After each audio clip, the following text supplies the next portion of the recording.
It's my honor to be here to communicate academic questions and ideas with you. The title of my presentation is Visualization of Sustainable Product Carbon Footprint and its Implementation. First of all, I want to introduce myself. I'm Chen from School of Design, Hunan University, China. The content is listed as follows. In recent years, with the deterioration of the ecological environment and increasingly prominent environmental problems such as the resource crisis, they have become an integral part of the important obstacles to human survival and economic development. The international community has commenced paying attention to environmental issues. What the purpose of the research are? We hope to design a service system for the product cycle to reduce their environmental impacts and environmental costs at all stages of the product life cycle.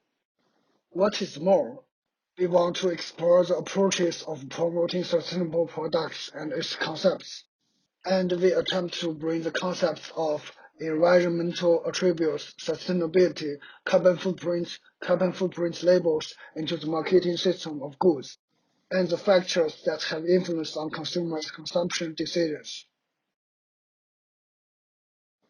The concept of the carbon footprint has recently been known by more and more people. Carbon Trust in the United Kingdom defines the carbon footprint as the method and technique for accounting for greenhouse gas emission in the supply chain of the product in terms of carbon equivalents. The carbon footprint is based on life cycle analysis and evolved from the ecological footprint. Life cycle analysis is a systematic assessment of the environmental impact of a product or a service throughout its life cycle from manufacture to consumption. And another is carbon footprint label. Its definition is a concrete manifestation of the product's carbon footprint, which shows the number of greenhouse gases in the process from production to transportation to sales. As shown in the picture, many countries and regions around the world have their own carbon footprint labels. Since we want to establish a service design system for the sustainable products, we also need to understand what the service design is. Simply put, the essence of the service design is to design an effective model for organizing and planning people, infrastructure, communication, and various components of tangible material in service system. And service can create value without wasting material and continuously create value through the product's complete life cycle. What we want to point out is, by realizing the production process, material structure, recycling method, and energy consumptions, and realizing the carbon production savings, applying them to all phases of the product life cycle, which results in a sustainable product service system for producer and consumers. In the product marketing process, realizing products from raw materials to finished products to recycling process and carbon dioxide emissions throughout the life cycle is one of the effective measures to get environmental consumptions. Here is an example. Coke bottle backpacks published by New in 2018 and 2019. The product detail page focused on the product manufacturing process, innovative process, and carbon footprint emission savings. And its realization allows consumers to more intuitively feel the low carbon property of the product. They also serve as the marketing strategy of this product. And we think this marketing method can be used in more commodity fields and become the main marketing strategy for sustainable products in the future.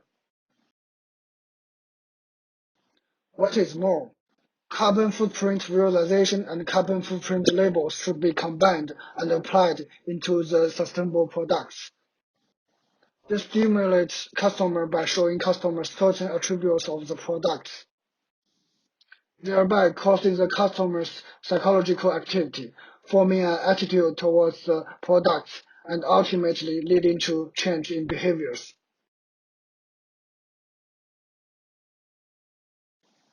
In the design of the service system, the government also plays a vital role. Government policy support and guidance are indispensable key elements in the process of low carbon. And a service system based on the realization of carbon footprint among producers, consumers, and governments is good for the whole society. There are lots of advantages not only for companies, but also for consumers and for governments. In general, nowadays, people are paying more and more attention to sustainable design, and customers are addressing key players in climate change action. The service system design that realizes the carbon footprint of the product throughout its life cycle allows customers to have an intuitive understanding of the environmental impacts of the products. It's one of the effective measures for enterprises to guide consumers' consumption decisions on environmental protection, for the government to cultivate public environmental awareness, and for customers to develop ecological consumption habits. That's all for my presentation. Thank you for watching.